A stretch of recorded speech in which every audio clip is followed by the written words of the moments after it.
Yeah, so minimum depth.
She's still here.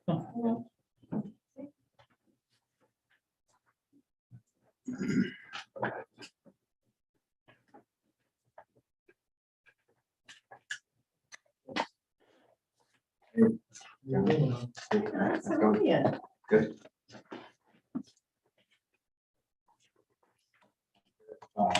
It's just total allergies. Thank you. From ragweed.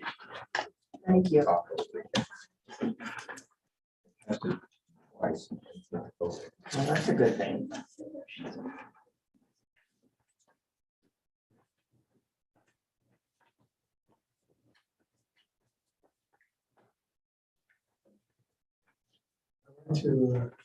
Went to the doctor with this ahead of this call. I can't get the owl to get off of me. Yeah. So I went there and. Oh. Okay, Carl. The owl hooked up. All this other stuff, you know, which So I have. Am I sitting here? You can be. That's exactly. Yeah. And it causes stuff in here.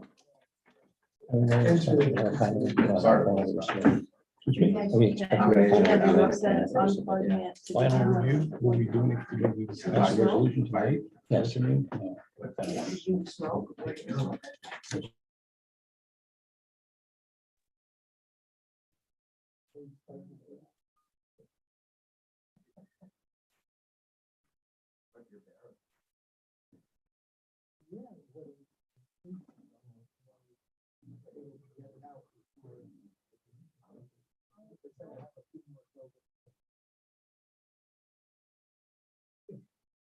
My list. So I'm just. I'm glad they found this. Oh, But, And I told her. incredible. Actually, one of the oncologists.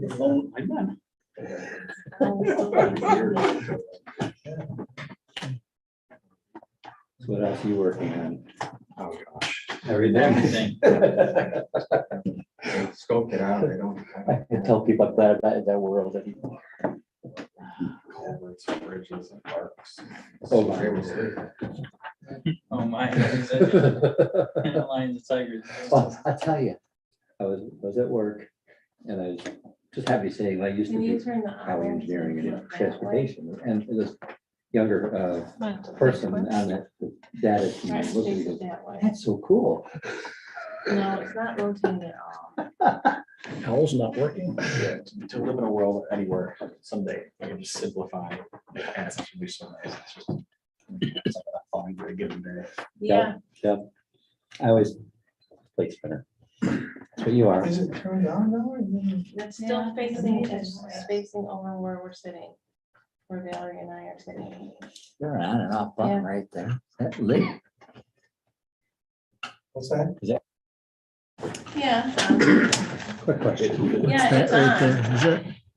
Site plan approval required. No, This is a solar site plan application, no site plan approval required, right? Yeah. Where is the one or just Yeah. behind electrical diagram? Detailing. Okay, so we're gonna do the meeting without the owl. I don't think we asked for that. Didn't have to in the code. Yeah. No, I know, but I Here's was. I don't remember. what, this is what Stop video. some engineering companies do. Yeah. They'll basically do minimum, absolute minimum, Okay. and then expect the planning board, the town board, town attorney and town Okay. engineer to Make tell up the them, difference, slow down. what to do. Yeah. And they only respond to the comment. No, Joe. I'm just So- inviting them. Oh, it's a core business. There's this guy. I just, Okay, all right.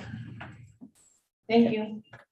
All right, Scott, we're gonna go without using the owl because it's not working properly. Okay, But we are will be recorded. we'll have an audio, but not a video. Is that what you mean? Correct. Yeah. So, we'll go over here and make sure that we are- do that live, and then- that could be that was, yeah. Is it time? Yeah, so, No. This isn't online. here's- Steve. All right, so- we'll start. Welcome, everyone, to the Rush Planning Board of August 23rd, 2022. We had a larger agenda originally planned than we will end up with, but what we have is still big, one big primary topic. And we'll get to what those details are in a minute. Val, would you do a roll call to verify that we have a quorum? Member Werner. Steve, I believe, is not here. No, Jeff is not here. Jeff's not here. I'm sorry, Jeff is not here. My mistake. Member McPherson. here. Member Werther. Here.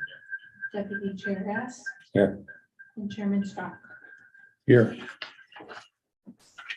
Okay, we'll start with the approval of minutes from July 26th, the previous meeting. I think we all have a copy of that. Anybody have any comments? I'll just make the comment. It was Shelley's last meeting. She didn't have long after the meeting. I give her credit for getting the notes out. They are rather abbreviated. They tend to cover the topics that we had as opposed to what was covered of those topics. But given that, I have nothing to change. All right. Okay, so I'll make a motion that we accept the minutes as written. Do I have a second? I'll second. Poll the members, Val. Member McPherson. Yes, Member Werther. Yes. Deputy Chair Hess. Yes. Chairman Stock. Yes, here, aye. Val, speak a little louder, please. I think it would benefit everybody. And I should introduce Valerie, what's Four people. Orbacher? Yeah, she just get a name change. Valerie Orbacher. Actually known Val since she was in high school with my daughter in Greece. Amazingly so.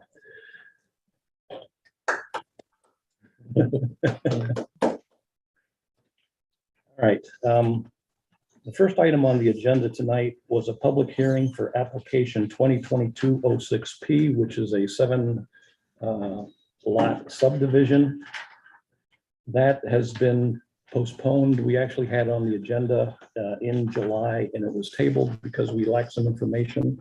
And we got the word just a day or two ago that Daniel Cornwall, the applicant, wasn't able to get response from the historical folks on the archaeology there. So he didn't have that. He also agreed to meet with the town engineer to iron out some details from the town engineer comments, and that meeting, he wanted to do in person. That meeting has not occurred either. he correctly let us know that he'll be here in September. So that takes us to the big topic, which is a public hearing on application 2022-07P, Helios site plan and special permit approval. I'm going to go over some things just for background information right up front. I see on the remotely, we have Joe Hens from Ingalls, the engineering firm, and Michael Losia from Helios. So welcome. We'll get to you in not long. Anybody else here from those two companies? Good evening. No, that'll be it. That's Mike from Helios and Joe Hans from Ingalls. I just wanted to make sure, it's been a long and involved process. I wanted to make sure everybody is grounded, and I want to go through some background and explain how I plan to roll out the rest of the public hearing. But now that we're this far, Val, would you read the public notice so we can kick off the hearing?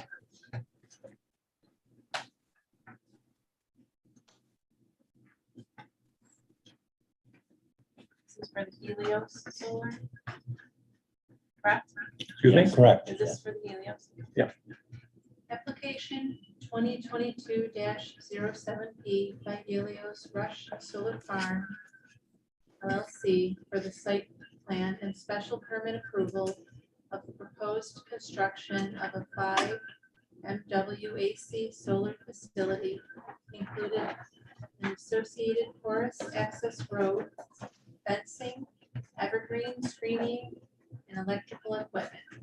The parcel is located at 540 Hemingway Falls, number 6 Road, Rush, New York, 14543, with the tax parcel ID number 226-1-1-5.1 and is zoned R30. Okay, thank you. It's also been posted as required by law. Okay. For those of you who may be wondering or online, our video is not working. We have a device here called the OWL, which is supposed to go around the room and actually focus on people who are talking. That part isn't working. So we are recording this meeting, but we have the audio, but not the video. So here's the sequence of topics that I want to go through tonight as we lay this out. And again, this is for the hearing and application 2022-07P, the Helios Solar Farm. So first I'll talk about the general overall Tier 3 solar approval process and where this public hearing fits in. I'll give a brief review of the June 15th, 2021 report and resolution done by the planning board. And that was provided to the town board. And we'll go over that to see if anything is new or especially different since that time, since the last time the planning board looked at the project in detail. Third, an opportunity for Helios and/or Ingalls to provide any new or especially pertinent comments. Fourth, other agency and board comments. I will note that Monroe County, I think, has responded right to the town board, so we won't be reading that as we normally do for most site plans. Fifth, I'll review the August 9, 2022 planning board comments from me to Helios, and the August 19 response from Joe Hens from Ingalls to that set of comments, and the August 10th town engineer comments by John Hinman to Helios, and the August 19th response from Joe Hens at Ingalls as well. Then I will request any additional comments from planning board members, other town representatives, and finally the public, limited to 3 minutes for each person. There are not a huge number of people online, so maybe we don't need 3 minutes. But after all that information, this kind of big information dump, we'll decide how to proceed from there. So as I said, I would describe the overall Tier 3 application process. Tier 3, it's a large solar installations from 20 to 50 acres. And I'll describe where in that process this particular public hearing fits in. So the first step in the Tier 3 process, approval process, is the applicant presents a proposal to the town board for consideration. The town board determines the general merits of that versus the town code and decides whether to proceed. The project is then referred to the planning board for a further review of adherence to more specific town code requirements. the planning board issues a report and resolution to the town board, which we did in June 2021. We gave the project a favorable recommendation conditional upon further review of visual screening, especially from the north, and noting that decommissioning plan was yet to be studied and agreed, including the financial security deposit for decommissioning costs. So it's not unusual, based on our limited experience, that these types of tier 3 solar farm applications often come down to screening and the decommissioning plan. The project then returned to the town board, which completed a SECRA, an environmental quality review as the lead agency. They approved the solar energy overlay zoning district for the project site, contingent upon site plan and special permit approvals by the planning board. And that was done May 25th, 2022, I believe. So this public hearing is the next step. It's aimed at the last major step in the approval process, the planning board approval of a site plan and special permit. There are some smaller later steps after that, like fully establishing the overlay district by the town board, establishing and town board acceptance of the decommissioning surety funding, and building permits and ongoing project reviews with potential minor modifications to prior agreements, kind of as a project proceeds through the construction phase. But again, this is the last overall major step, which can lead to pass or fail for this application. This public hearing is about project adherence to the town code requirements. It's not about general agreement or disagreement with the pros and cons of solar energy facilities. Previous town boards, excuse me, have already decided and put into the town code that a tier 3 solar farm is acceptable under conditions stated in the town code. So anyone is welcome to have and provide their opinions, and it will provide time later just for that public comment. But note that this is a public hearing focused on adherence to town code requirements, not general desirability of solar farms. Okay.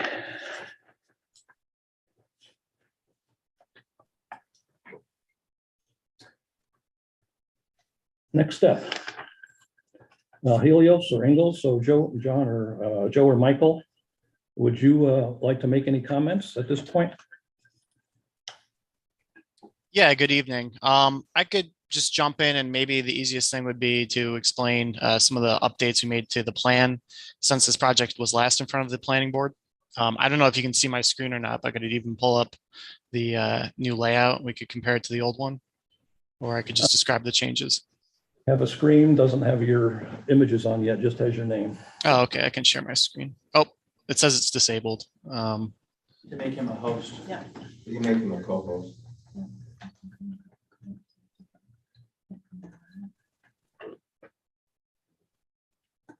Let's try now.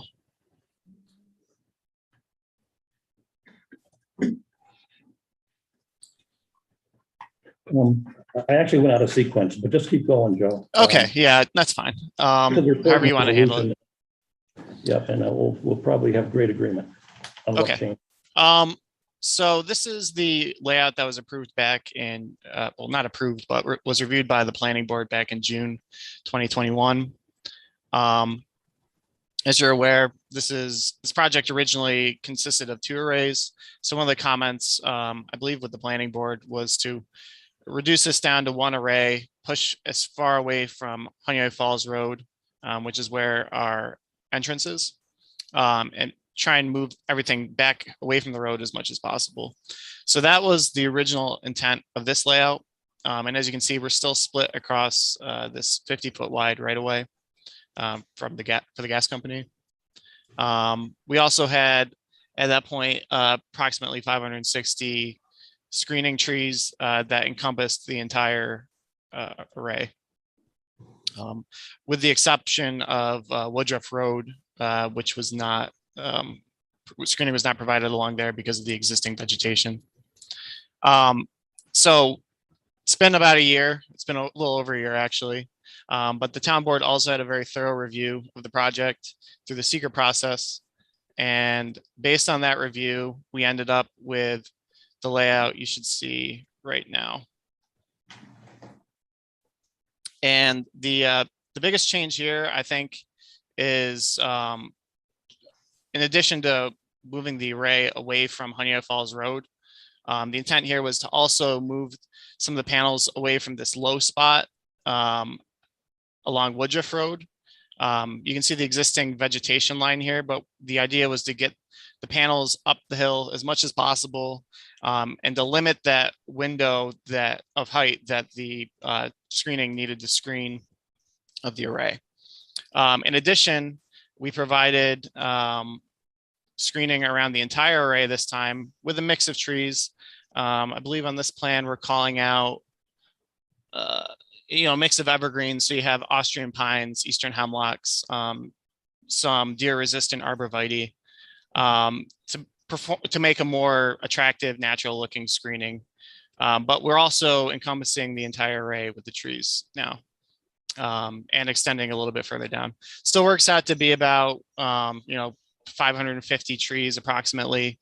And there's some flexibility, if the board chooses to move forward with this project and they want to condition certain trees, certain screening, we're open to really any suggestions that the town planning board has.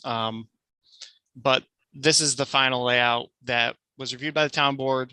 I think there was another size reduction too. I don't know the number of panels pre and post off the top of my head. But this is what we ultimately ended up with at the end of the secret review for the town board. Joe, I'm thinking you got a lot more than 560 trees now, right? That's what you had previously? I just did 572 total. Really? I did the math, unless this quantity is incorrect. 191, 191, 190. Works out to be 572. I think that the spacing might have changed slightly, but also the array is smaller compared to what it originally was. So Right, my memory's bad. Yeah, we can verify that number. I guess the rather than the number being the important thing, I mean, there's going to be a lot of trees either way. The important thing now is the screening does go around the entire array, including Woodruff Road. So that's really the extent of the changes that were made to the planning board. I'm sure we're going to get into some of the environmental review when you read through the resolution, but there's also a very thorough environmental review of the project for seeker that took several meetings. But I believe we worked through all those comments as well with the help of MRB. Okay, I'll probably ask later as well, but what I have not seen is a diagram of the layout of the screening evergreens.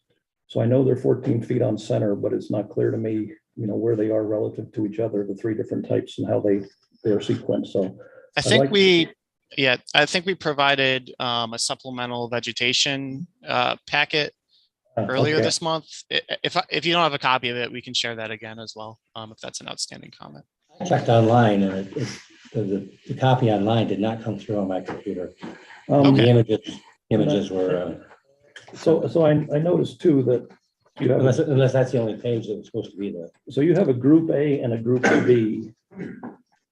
And the group A, are those the two different kinds of evergreens?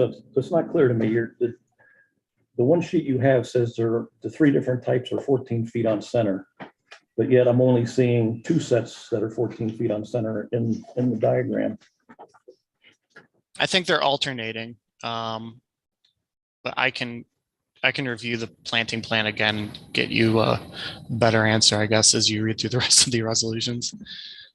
They are alternating for the larger two types of trees. Yeah.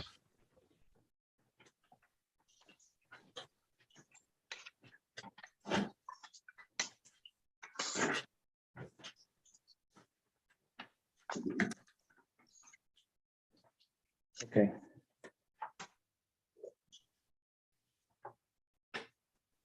Something's still not driving though.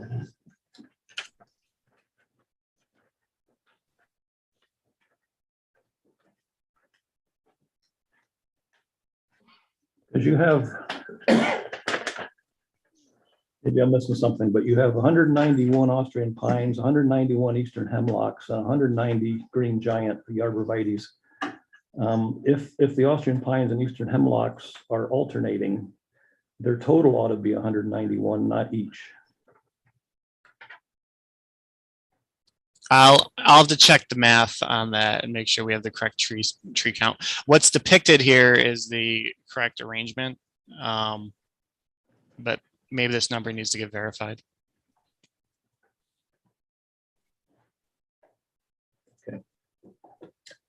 All right, Joe, anything else? That's all I have, unless there's any questions or comments from the planning board that we want to have now, or I could wait till later in the meeting. Okay, let's wait. We'll certainly ask. Okay, Michael, great. anything else? Michael? Okay, maybe he's muted. All right, so what was second on my list is reviewing the report and resolution that the planning board did back in June of 2021. And again, my purpose there is just to kind of give everybody some comfort that not a lot has changed. I think Joe did a very nice job of explaining what did. So again, this is a step in the process where kind of the planning board goes into a bit more detail for the benefit of the town board who asked us to do this report and resolution. I believe it's still about 25.4 acres was at least what was planned then. I will say that when we started the report and resolution, it was 2 solar farms, quite a bit bigger size and covering more of the lot than what you're seeing now. And just a week or so before we were about to issue the report, the size was downsized to pretty much what you're seeing now. And that was done, I think, out of the understanding that there were some real troubles with screening in the southwest corner due to the topography, the low area adjacent to the neighbor's property, and the neighbors would have been able to too easily see over the screening to the hillside beyond where the panels were. So by moving downsizing the solar farm and moving it up the hill from the southwest, it would have made a big difference. Okay, so there is a list of some 18 different items that are in the town code that the planning board goes through. One is this a permitted use in the zone with an overlay district and special permit? And the answer is yes. No question about that. Has the applicant provided adequate escrow agreement? That's kind of paying for the costs of the town as we go through the investigation. That was done. Acreage limitations. There are acreage limitations in the town for a total of no more than 150 acres for all solar farms. This will bring us up to in the range of 50 acres with this additional 25 or so. So we're under the total limit in the town code for the town. So the solar farm had to be between 20 and 50 acres, which is the limits for tier 3 solar. And indeed it is at 25.4 acres. The original 2 would have been almost double that or about double that. Is a proposed flood system outside a 100-year flood hazard zone? Yes. Is the proposed system located outside any areas in the New York State or National Historic Register of Historic Places? And it is. We have SHPO confirmation of that, and the site has not expanded from the original check. Height, the system can't be more than 12 feet high, and I believe the solar panels are a little bit less than 10, and I was told previously that there's no other structures on the solar farm that are higher. Is that still true, Joe? Yeah, that's still true for the panels and for any of the equipment in the array. The interconnection poles are higher than that, but those are at the road. And That's another item, thank you. Yeah. There is a setback requirement. Is a system setback at least 200 feet from all property lines? That is the case, and the new proposal is more than 200 in many places. Fencing is a proposed system enclosed by a 7-foot high NEC fence with self-locking gate. Yes. Lot coverage is no more than 50% of the lot upon which it's installed, and yes, we're down to about 25% with the reduction. Is the system designed to allow agricultural use after decommissioning in accordance with the New York State Ag and Markets Law? And we said at the time, probably yes. I believe that's the case, and that is a part of the decommissioning plan, which I said is always one of the remaining issues to go over. Number 10, and this is the other big one, will a landscape buffer be provided around the system to provide complete screening from adjacent properties with at least 2 rows of native evergreen trees or other screening capable of forming a continuous hedge at least 14 feet in height at planting? And the answer there is yes, also based on the diagram that Joe just showed. Now, I will say that that was a particular difficulty because of the topography that was improved greatly in the southwest area of the project. But we had noted at the time we wrote this report that there was an issue to the north where it has the same type of low topography along the northern border. And it still is pushed up to the north within 200 feet of the boundary. So we're going to talk more about that in a bit, but we did raise that as an issue. And that was one of the conditions that we needed more study, particularly to the north. Next item was, will removal of trees be minimized or offset by planting elsewhere? I believe there is no removal of trees. There was a minor fence row and round area up near Honeyway Falls #6 road where some old foundations were that prevented farming. They had trees, but I believe those will not even be disturbed with the current design with the reduced size of the solar farm. Is there a vegetative maintenance plan as part of the application? Yes. Will roadways with the site be designed and constructed to minimize the extent of soil compaction and to not use impervious materials? We'll have an item on that later. I think the answer is yes. Shall all on-site utility and transmission lines, to the extent feasible, be placed underground? And the answer there is yes, but as Joe already noted, utility poles are proposed within the front 200 feet of the project site off of Honeyway Falls #6 road along the interior access road. And that's because that essentially is what the utility requires for connection. Will all solar panels have an anti-reflective coating to reduce glare? And that's a yes. I think that's very typical of modern solar panels. And I will add that, in my humble opinion, the use of tracking panels tends to minimize glare as well, because it's more of a direct line reflection back to the sun as opposed to anywhere else. Will signage be limited to no more than 8 square feet and have limited amounts of information? The answer is yes. That's the type of thing that's easy to do because it's in the code. Will disconnect emergency shutoff information be clearly displayed on a light reflective surface? So that's very doable. The answer will be yes. Will lighting be limited to that minimum required for safety and compliance in Chapter 120, Article 5, outdoor lighting? And I believe there, at the time, and probably still, there's no lighting proposed. And then second last item, is there an acceptable decommissioning plan for the proposed site? And we said probably yes, but the town engineer should review and verify the plan, especially the appropriateness of total decommissioning and restoration cost estimates. So again, those tend to be the big items of screening and decommissioning plan. The last one is kind of a general purpose thing. It talks about is the location where it's allowed and not prohibited? And the answer is yes. Existing character of the neighborhood in which it will be located does not have a negative effect. Well, that comes down to screening again. So that's kind of a repeat of the screening issue. So I won't go into any more detail there. Are safeguards provided to minimize detrimental effects of proposed use of adjacent property? Again, that's primarily screening. And does the proposal meet the intent and objectives of the section, meaning the section of town code? And so the answer was in general, yes. Again, screening and decommissioning plan. So we said we find the application potentially acceptable due to the reduced size, design of May 24, which has been modified very slightly since then. And possible design changes might be needed to further improve screening. And we said we needed credible demonstration of nearly complete screening of several locations. And I think that's been done with the exception potentially from the north. So my purpose, and again, in going over that was to say, I think not much has changed.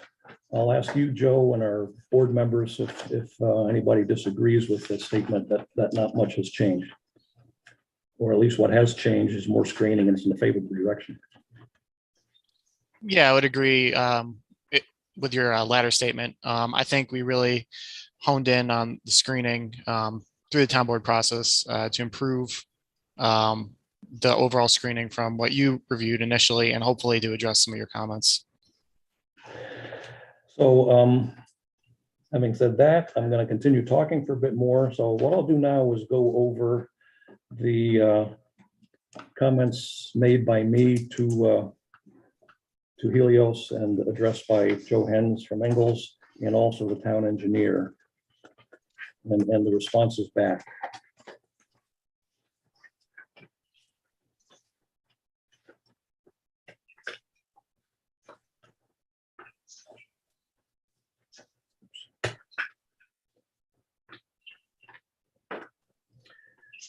Okay, so this is planning board comments, and I'll go through each one with Joe's response back.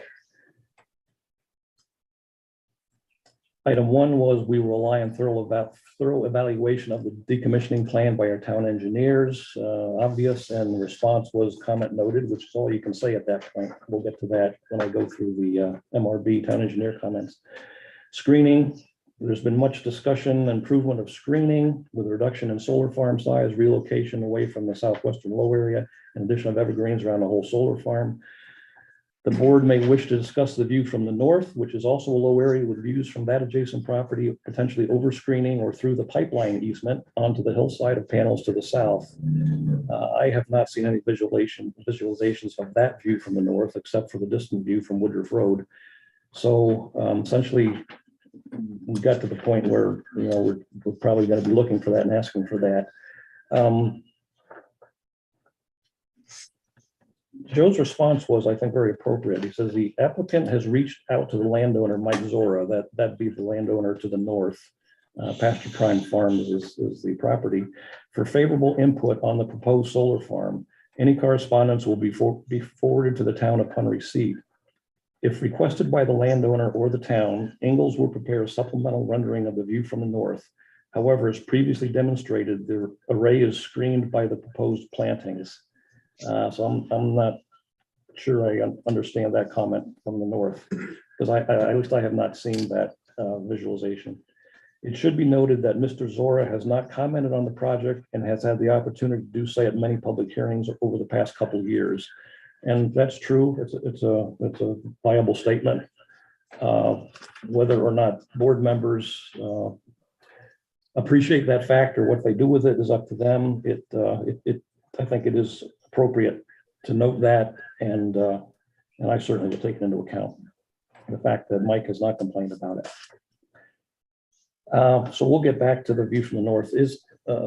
Joe, are there really visualizations from the north looking pretty close to the direction from the north, the pipeline on the north down into the solar farm?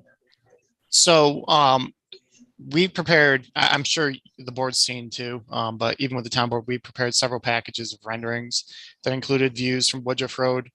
We're not allowed to go on someone's property to take photos. So unfortunately, I don't have one that's directly from the northern property line.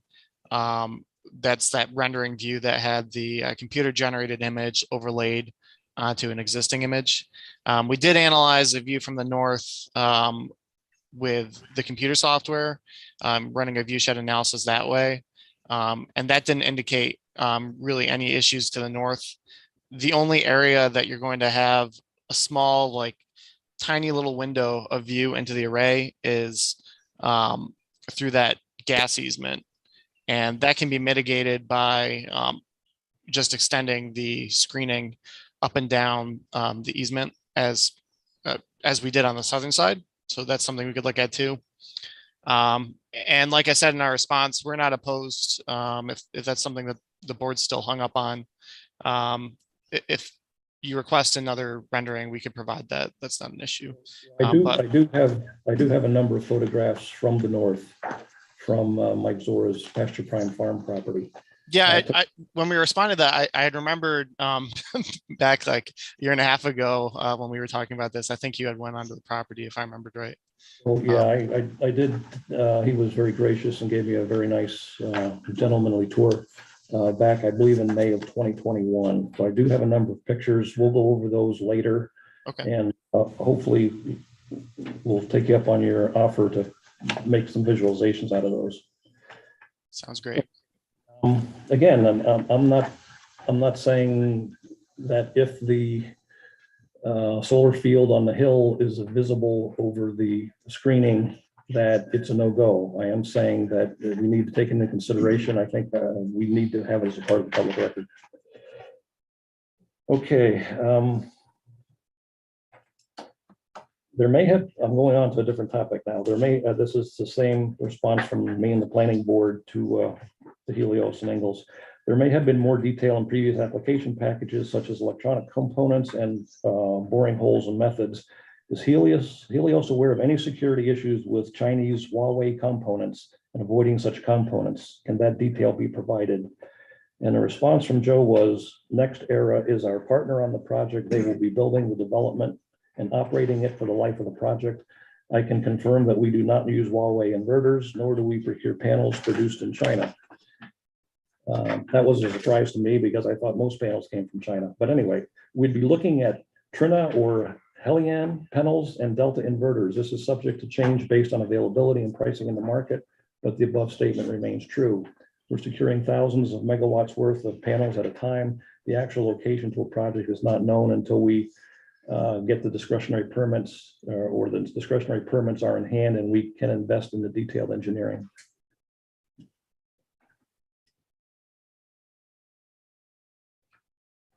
Okay, so then there was a hyperlink to some information, which frankly I didn't look at.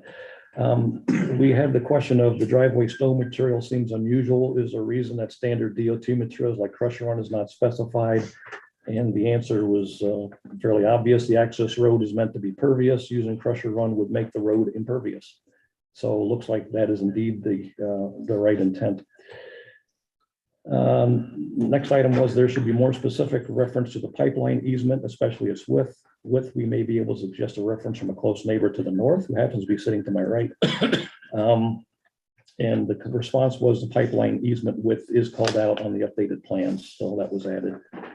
The town of, next item, the town of Rush has a requirement that any site plan on the property with a stream must provide a town-wide drainage easement of 20 feet from the top of banks on both sides of that stream, with meets and bounds provided on the map. The purpose is to allow town access for fixing drainage problems that may affect that and other properties. The easement form is available from the town clerk and must be signed by the property owner, approved by the town engineer and town attorney, and filed with the Monroe County prior to our sign off on site plans. And Joe's response was a town-wide drainage easement will be provided to the town as a condition of approval for the proposed solar facility. So that ended the town board comments. I will go into the town engineer comments. So this is from John Hinman at MRB. So I will do the same thing. I'll read the comments from John, followed by the comment on that from Joe. The planning board will have to review the vegetative screening plan and offer any comments. So I think that's some of the things we've been talking about. I will note that the vegetative plan is almost a copy of the materials, the types of trees for good drainage and poor drainage areas that were specified for Forefront. That's our previous tier 3 solar farm, not too far away from this proposed one. So that is not built yet. We don't have any practical experience, but it was fairly well reviewed at that time as the best that we and town engineers at that time could come up with. Number 2, due to steep slopes on the side and the known concern regarding shading, it should be established if there are any areas in which grading will be required to avoid the adverse effects of shading. It should be noted that no agricultural soil should be removed from the site as a result of construction. So Joe's response was the only area that has proposed grading is the access road.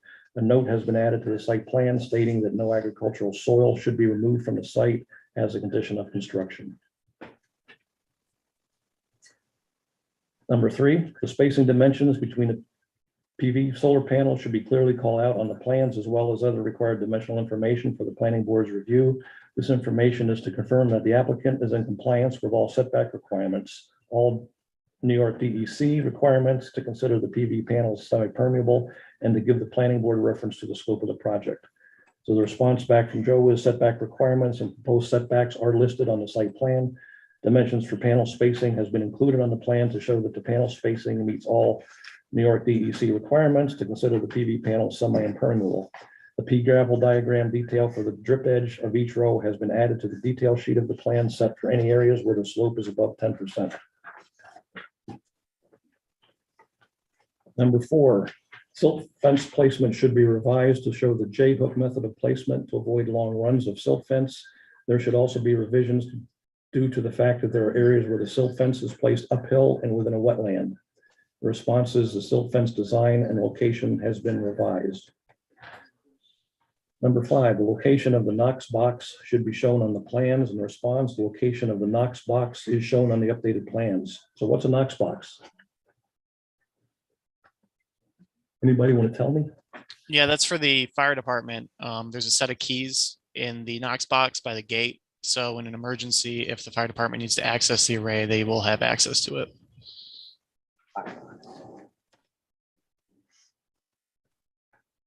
Simple enough. There should be a list of stakeholders identified in this document. The stakeholders are the agencies and individuals that will need to be notified if there are any reasons to change the operation and maintenance plan. The response was a list of stakeholders has been included in the revised document. 7, the operation and maintenance plan should include winter maintenance regarding the PV panels. Response, the silt fence design and location has been revised. Okay, is that, It's just a copy from 4. it's a copy of 4, yeah, so Let me, appears to be a typo. oh, yeah, they let me down on that. Yeah, we'll revise that. My apologies. Did For address that. 7. Thanks, I'll mark that.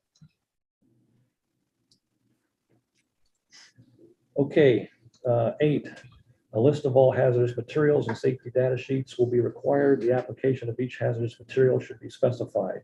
Joe's response, prior to commissioning the proposed solar facility, once final materials have been selected for construction, the operation and maintenance plan will be revised to include any hazardous materials contained on site. In general, solar facilities are constructed with inert, non-hazardous materials. A placeholder for this section has been added to the O&M plan.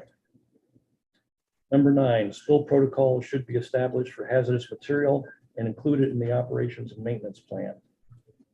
Response, spill protocols for hazardous materials are included in the updated operations and maintenance plan. 10, additional information detail should be provided regarding site maintenance tasks. What is included under road maintenance? Will the access road be plowed during the winter? Response is road maintenance is defined under the access road maintenance section of the operations and maintenance manual. The access road will be plowed during the winter when major snow events occur.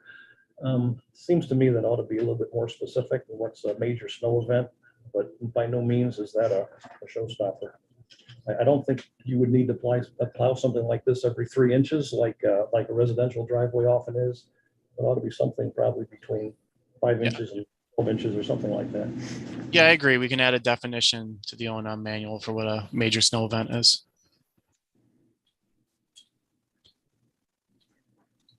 11, more specific information should be included regarding emergency procedures, including but not limited to a fire response plan, emergency shutdown procedure, and trespassing response. This should be included for local agencies that will be contacted to respond and assist with these emergency situations. Joe's response is the additional details have been added to the operations and maintenance manual regarding a fire response plan, emergency shutdown procedure, and trespassing response. Prior to the commissioning of the solar site, Helios will meet with the fire department and other local agencies to review emergency procedures, including but not limited to fire response plan, emergency shutdown procedure, and trespassing response. So things, well, if things like that, it's impossible to do ahead of time, we might make in the conditions as a part of any approval should we get that far. But I mean, that's probably an appropriate statement so far. 11, the maintenance plan only provides 2 years on the screening. A plan should be provided to account for the life of the project. And the response was after 2 years, the general health of the plan should be well understood and should not require specific inspection. The perimeter maintenance description has been updated to include the inspection and general maintenance of the screening plans. Now this may end up being an area contention. If screening is so important, given the topography of this project, I would also agree that the maintenance ought to go for the life of the project. I would be surprised if the rest of the board members didn't agree with that. I understand that the town code specifies 2 years, but I see that as a minimum. It doesn't say only 2 years, it says 2 years, which I see as a minimum. So Joe, you need to think about that. Right, and my concern is I do have green giants on my property, and the deer have devoured the lower 6 feet, so that you would lose all your screening ability if enough deer nibbled on these screenings. Yeah, and they, as Joe said, they are touted to be deer resistant. Yeah, I was gonna say that's interesting because I had heard they were deer resistance, but it doesn't surprise me that the deer would eat them if they were hungry. I'm sure they would eat anything. So we'll discuss extending the warranty with Helios and see what they're interested in. If that's, I mean, Mike's on the call. If that's something that the board's looking for, I'm sure we could accommodate that. So this is Carl. The reason I bring that up is we are surrounded by fields of corn, and yet the deer still eat the trees. Yeah. So, yeah, there's a lot of deer. Yeah, and excuse my next little story here, but we once, a few years ago, went on vacation to Florida for about 2 weeks and came back, and one of our shrubs was eaten down to nothing except for the tag on it that said deer resistant. Wow. I wonder if we run an extra set of fencing on the outside of that tree if it prevents them from getting inside to chew on them. Gosh, a pretty big deal for maintenance, but yeah, I don't know. I wish I had a better answer. Okay, the more to come. 12, the maintenance plan will need to be updated to reflect the final approved plan. Response comment noted. Decommissioning plan. This is a set of other topics. 13, there should be a list of stakeholders identified in this document. The stakeholders are the agencies and individuals that will need to be notified if there are any reasons to initiate decommissioning of the site. And the response was the stakeholders have been included in the revised document. The list includes Town of Rush representatives, Monroe County Planning Board, and adjoining property owners. 14, the decommissioning notification process should be identified in this document. This should identify who is to be notified of decommissioning and when they will be notified. And the response was all stakeholders will be notified after a construction permit is obtained from the town and the stormwater permit is obtained from New York State DEC. So again, that may be the type of thing we include as a condition in any final resolution. It's after the fact, and all it does is provide visibility. 15, an estimate timeline should be added to the decommissioning plan that identifies the planned decommissioning or end of useful life rough date, such as 30 years, and the timetable for the major steps of decommissioning. And the response is a timetable has been included in the revised document that identifies the end of useful life rough date and major steps of decommissioning. 16, the narrative of how the bond value was determined and what the proposed bond duration and renewals will be set up should be identified in this plan. The response is a narrative of the bond value is included in Appendix A, the decommissioning cost estimate. The proposed bond duration and what renewals that will possibly be set up is included in the updated document under decommissioning objectives section.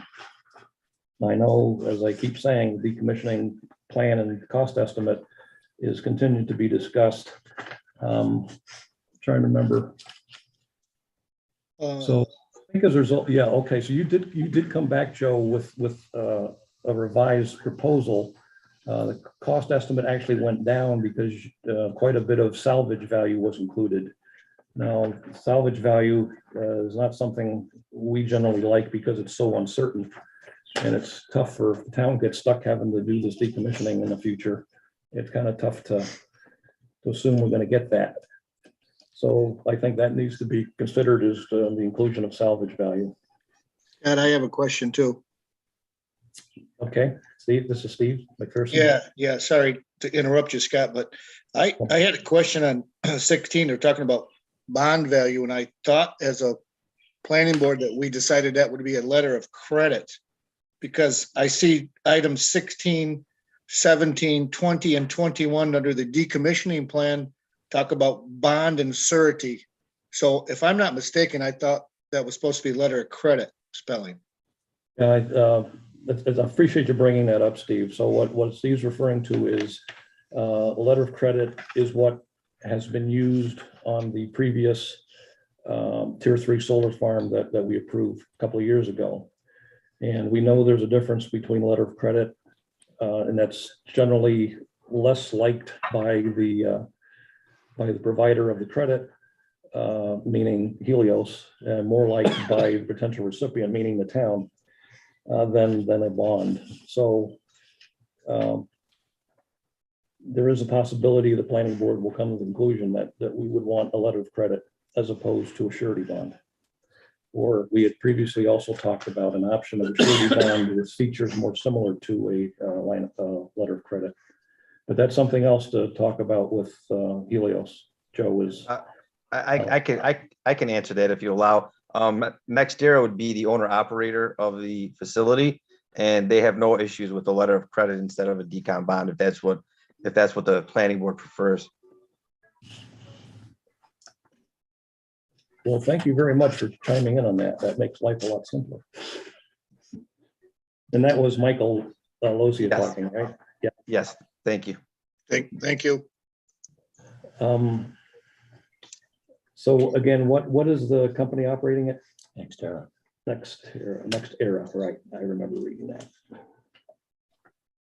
Okay, super. And I guess just to loop back to the salvage value, we're fine with removing that if that's the planning board's preference. We've not included that on previous projects in the past. And we understand too that, I'm not sure if MRB's had a chance to review the updated decommissioning estimate, but there's still going to be some adjustments to that, I'm sure, before, we potentially reach a point where the board's comfortable approving it. Can I speak to that? Go ahead. I This is, for those of you who can't see, this is John Hinman from MRB. had briefly reviewed it. I do question your quantity of stone access road, given the length and the width on the detail.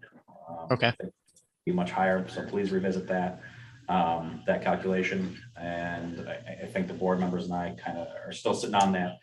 The landscaping removal still seems significantly lower than what is realistic for that number of trees being removed.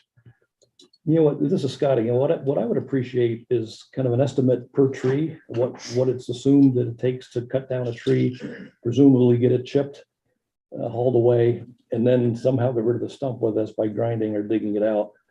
So I think that would be a more understandable way of looking at it rather than acres. Other than no other concerns in that estimate so far. Yeah, that's all great feedback. We'll take a look at that and get your response.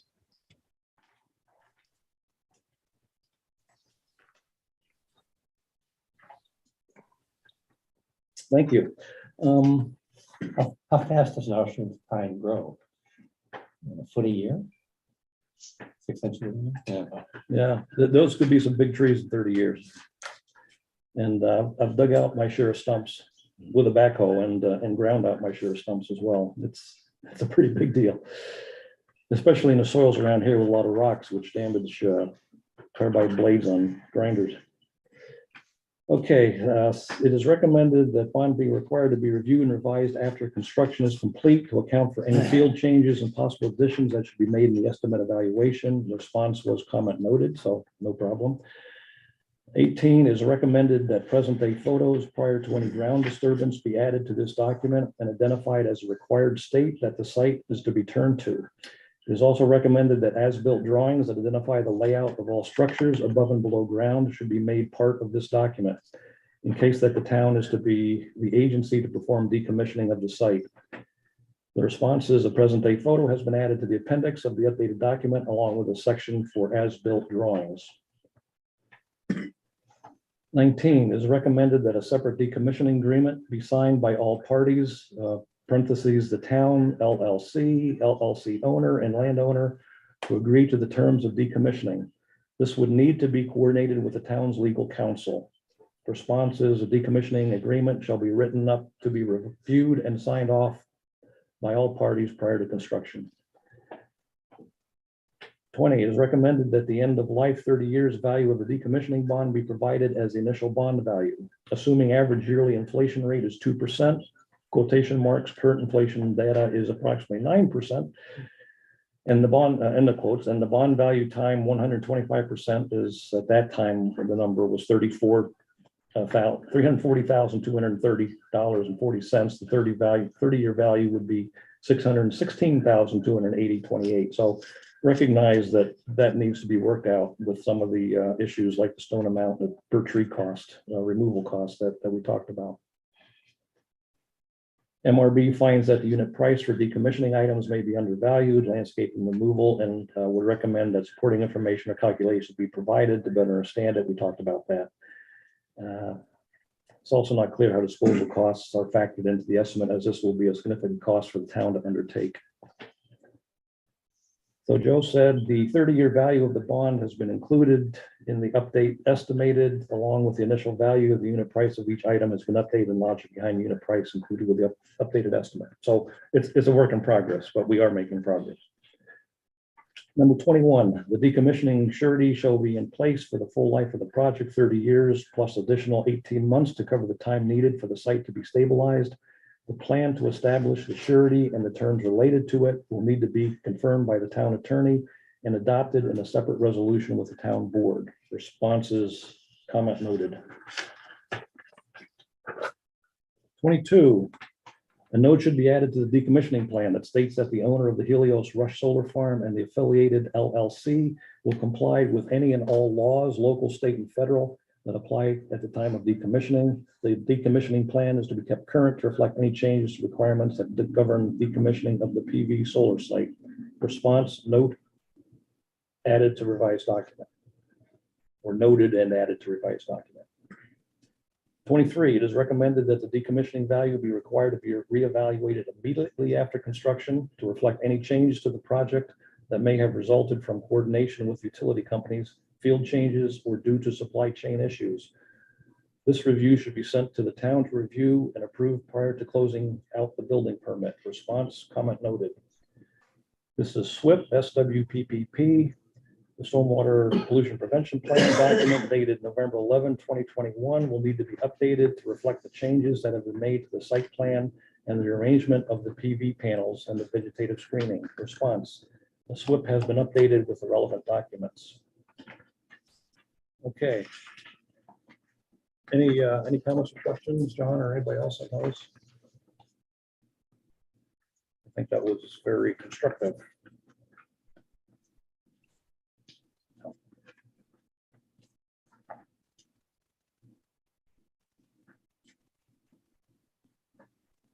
Okay, let's see. I'm going to read other agency and board comments at this point, and there's not much here, frankly. The Rush Conservation Board does review all our applications, and says we have reviewed the above named application, have the following questions, comments regarding the project.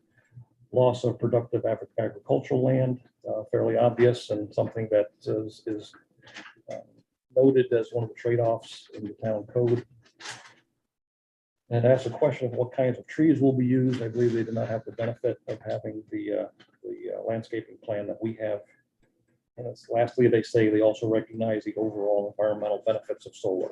So typical trade-off of land versus clean energy.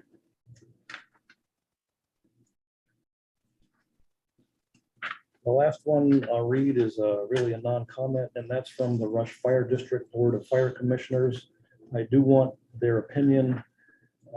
Unfortunately, it says the Board of Fire Commissioners was unable to review the application listed above as they did not get the plan information early enough to review. That was my fault as a secretary, not the town's.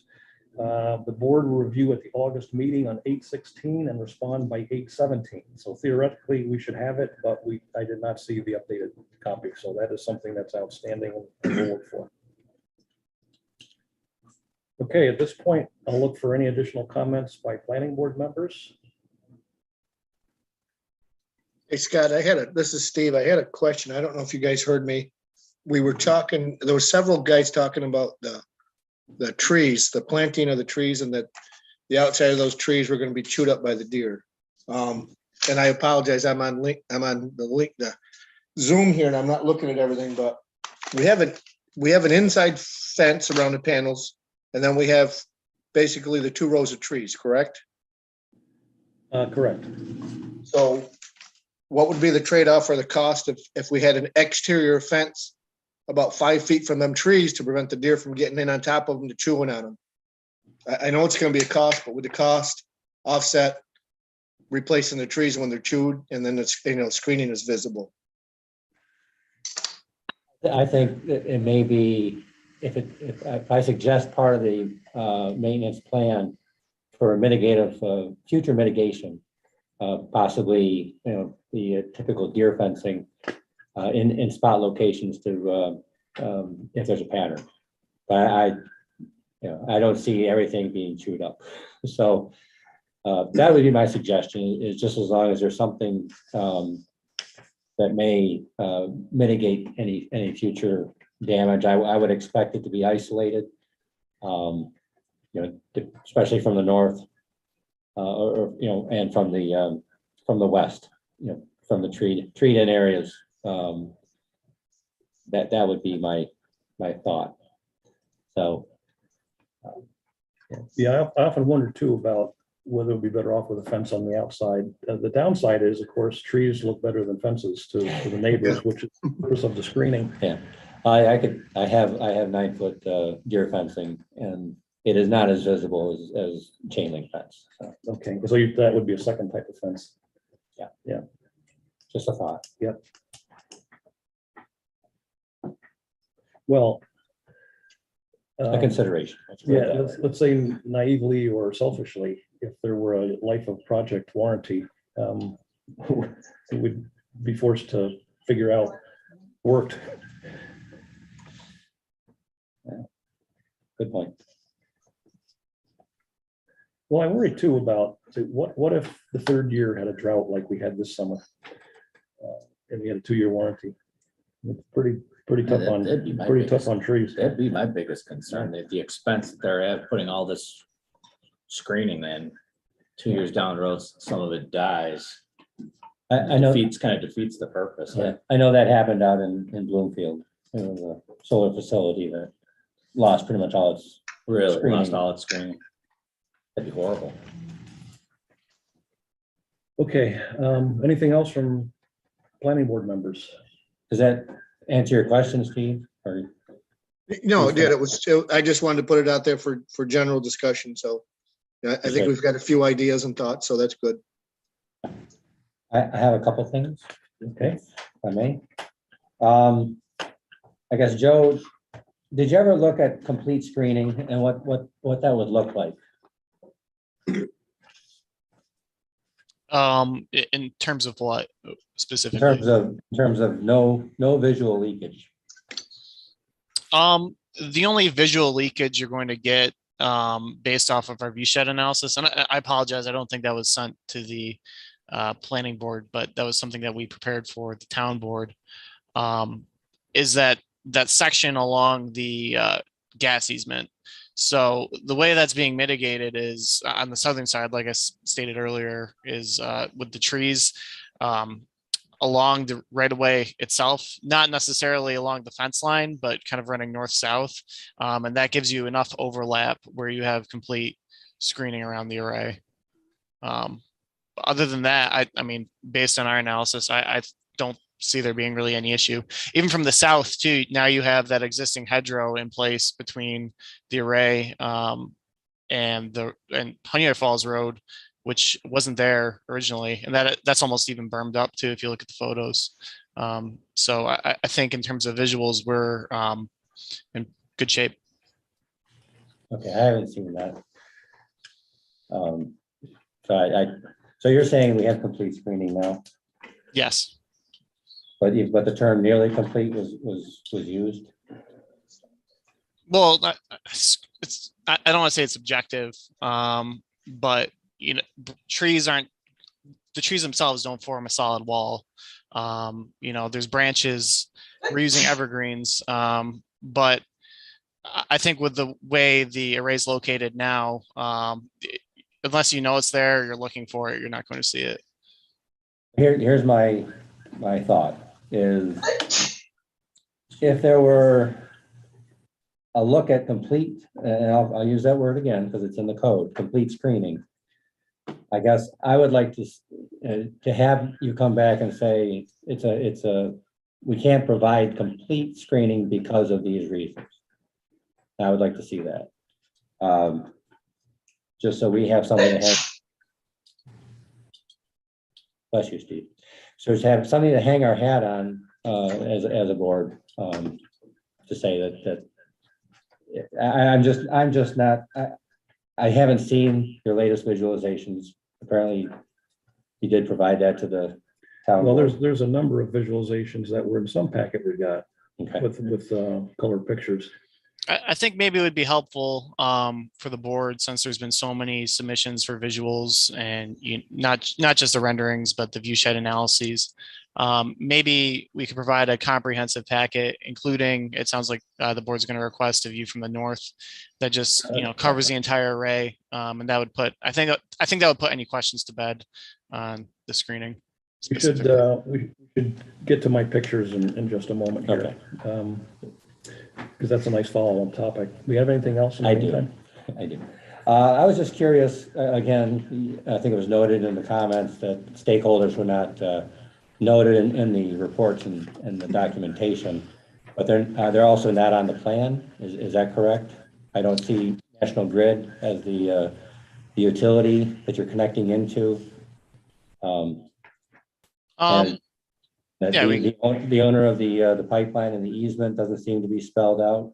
It just says petroleum pipeline owner. And I did not see on the latest version of the plans the width of the easement. Am I missing something? The width of the easement's on there. I mean, we can redline the changes so they're easy to identify. Regarding the stakeholders, some of them might have been inadvertently missed. We can make sure we have a comprehensive list. That's a good suggestion for a couple that it appears were missed. So we'll make sure those are added onto the revised documents. You're also accessing a Monroe County roadway, and I didn't see any Monroe County details. Oh, for the driveway. Got it. Also, in your site distance calculation, you said that it's 1,000 feet plus or minus. If we remove vegetation, I forget the exact terminology. I would like to see shown on the plans what you need to remove to get that site distance. And it's only 390 feet to the center line of Route 15. So I don't understand the site distance calculation to the east being 1,000 feet plus or minus.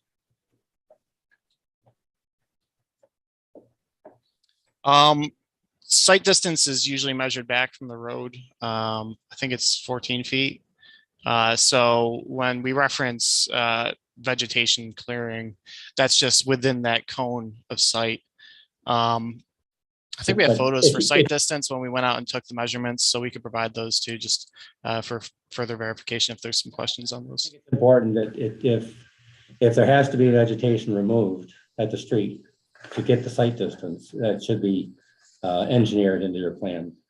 Yeah, we can add that into the plan. Just being honest, we did site distance probably 2 years ago, so I'm having trouble remembering specifically what vegetation needed to be cleared. So I'll have to go back and look at my notes, but we can add some more details on the plans regarding that. I understand 1,000 feet, but still your intersection is 390 feet to center line. So that's your controlling, correct? Well, site distance can go back past an intersection. It's not necessarily just to the intersection it stops. It's referring to the length you can see down past, down Honeoye Falls Road. So if someone had a green at that intersection was still coming, you'd still be able to see them before you turned out. So that is a controlling traffic control. Yes. That does calculate and fit into your calculation. We can make sure it's noted. Okay.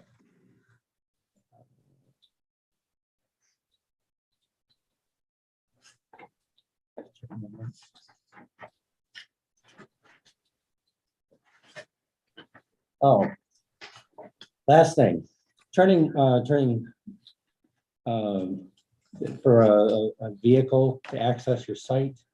I noticed in your detail, you had a 30-foot radius on your, but if you measure it with a scale, it works out to closer to 80 to 90 feet. So I was just curious, you're not going to get a vehicle on a 30-foot radius. So I just want to make sure you've checked emergency vehicles, design vehicle accessing the site and being able to turn around. I'm sorry, that was for the entrance? That's for your turnaround. Oh, for the turnaround. We can, I mean, I know that works. That's a fire code design turnaround. So what we've done in the Okay. past is we can also put a turning template on there just to verify that, like you said, emergency access vehicles, vehicles accessing the site for deliveries, especially during the construction portion of the project, can turn around. I was just confused because your detail says 30 feet on the radius and that would When you be, say it looks more like 90 feet. well, it's drawn at 90 feet, but it's called out at 30 feet. I'll take a second look at that. I think that was tricky too with, let me look at the plan actually, with where that was located because it's right by that gas line too. So we wanted to make sure we were crossing perpendicularly. So I'll take a second look at that and make sure it's consistent with our detail. Thanks for noting that. That's all I have. Okay. Rick, you got anything else? No, the only thing I was concerned about, and we've talked about it, is the lifetime maintenance on the, Yeah. we talk about that. Okay. Steve, how about you? Anything else? No, I'm good, Scott. I'm good, Scott. Thank you for asking. All right. How about now, let's see if I can get in to my pictures. So you might have to give me permission to share. Oh, my host. I don't think I'm Well, host anymore.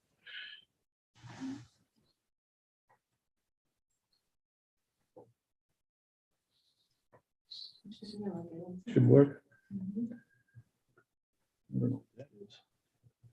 Share, why do I have to hit the share? Yes. Here, screen. All right, I gotta minimize this.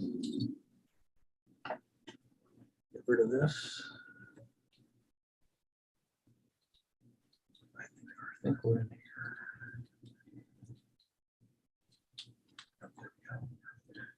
Okay, so I'm going to go through a little sequence here. I have views from both directions, from the project looking north and then from the north looking at the project. But the two directions don't match each other because I took them at different times and different purposes.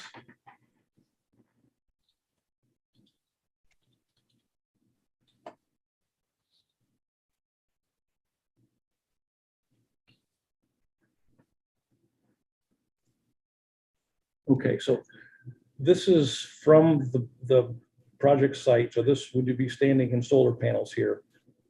Down here, if you can see my cursor near the center, to the center right of the screen, is the northwest corner of the property. So beyond there is the deer farm, the neighbor to the north. This was taken early in 2020, I believe, when there were no trees or no leaves on the trees. So this is that same view, and I think this is just a blow up. But what you can see here is the flag. I think, Joe, you might have put that up. And I think this represents, well, you will remember better than me, is that the 14 feet to the top of the flag here, representing where the early evergreens would be. I believe so, yeah. That might actually be lower than that. I think they were like 10-foot posts or 10-foot PVC pipes with the flag on top, which is about 2 feet. So I think that's 12 feet. Even if you go up another 40%, that would be a line. This is fairly flat here. So this would be a line, something like this. And you can see from this green area back here, you'd be able to see over those right to where we're standing in the project area. So this is from the north looking south at the project. Again, and this is later in the year in May when the leaves had appeared. The northwest corner is over to the right of the picture here. This marker here, so you're standing on the deer farm to the north. The reason there's no vegetation here in the fence row is because that's the pipeline. Okay, the pipeline actually runs, so there's a marker here and it kind of runs this way. And there's another marker over here. So this, I think, would all be solar panels, at least back in this area. And I would assume the evergreens would be kind of down here in the low spot, but that's what the challenge is to figure out. This is a similar picture, just a longer view. And again, so I'm guessing the evergreens would be down here and you'd be seeing another 10 feet of solar panels up here on the hill. But this is a bit of a different view. Unfortunately, it's a bit fuzzy, but this is taken further to the left from the previous picture. So here's the pipeline. It runs from here to somewhere up here. So the pipeline here is running this way. And again, assuming the evergreen screening is down here, you got another 10 feet up here in the hill. So I'm guessing, if credibly done, that this would have a substantial view over the evergreens. Now, as Joe has mentioned, the owner of this property has had ample opportunity to understand the situation. After all, I was standing at this location taking the picture with him, explaining it, and he has not voiced any opinion at all, negative or positive, at least officially. So he has not attempted to say, I don't want to tolerate this, and that's totally his decision. But again, so this is the pipeline from here to on up. There's another marker up here, which I can't see in this small image, but I would propose, Joe, to send you the last three images. I think that's the last one I selected. Oh, there's another one. So this is actually from Woodruff Road. Looking, this is far north on Woodruff Road on the Deer Farm property, looking to the southeast. And I believe it's this field that will be all solar panels. So I'm guessing that any screening that's down in the low area down here would not affect that view.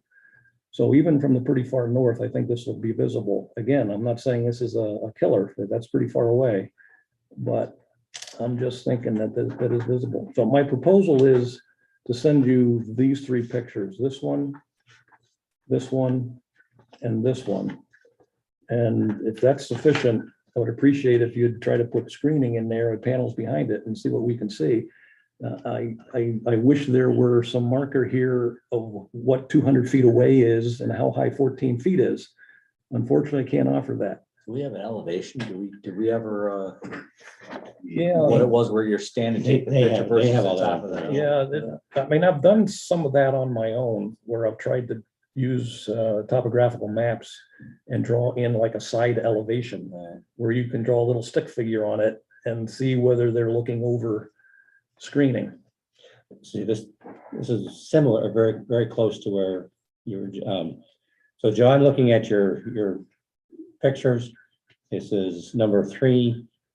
I don't even know how you identified this, but it was a December 2021 rendered. It's a blurry picture, but it said completely screened from Woodruff Road at Whitetail Deer Farm.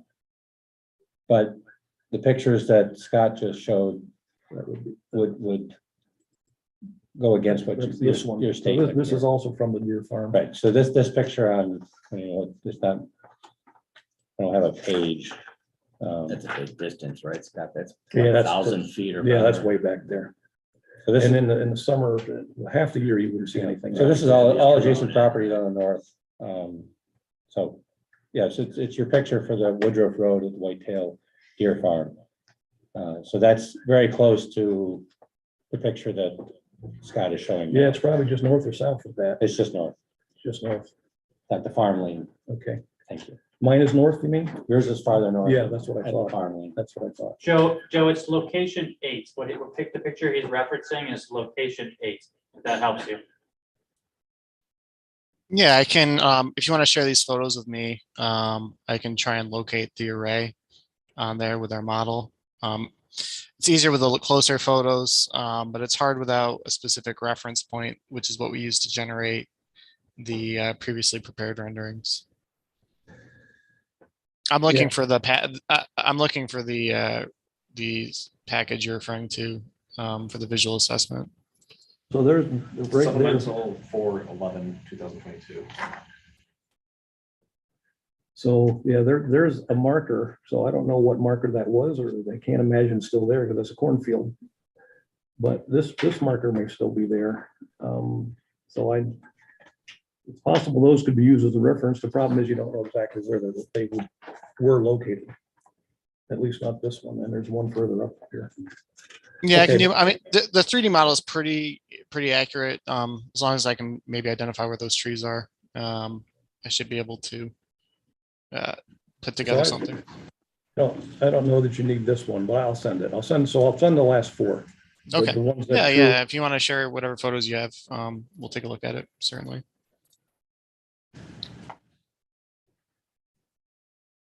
Chair Stark, if you could send those to Valerie as well. Okay, sure. Thank you. My problem is I take high quality images with a lot of megabytes on my camera. And I don't think I can send more than one at a time, if that. I might be able to send you a link to, we have a share file account like for our company. You should be able to upload them there. We just did like gigabytes of video to it, so shouldn't be an issue.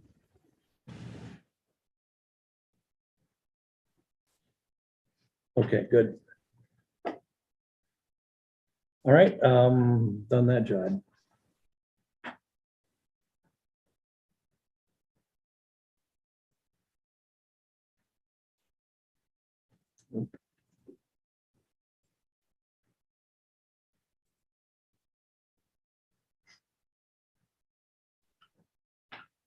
Now I don't know where.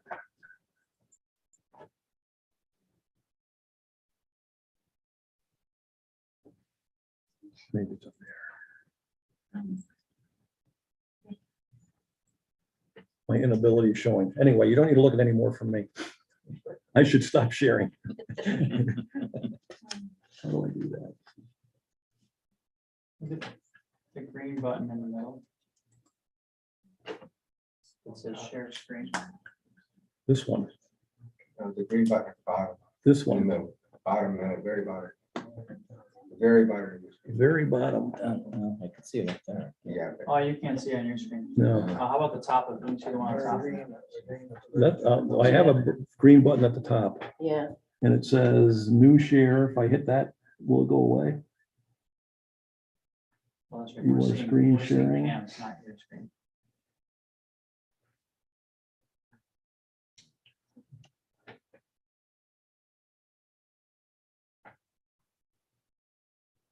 Think about The view options at the top. it. I can't even read Yeah, it. that's back on there.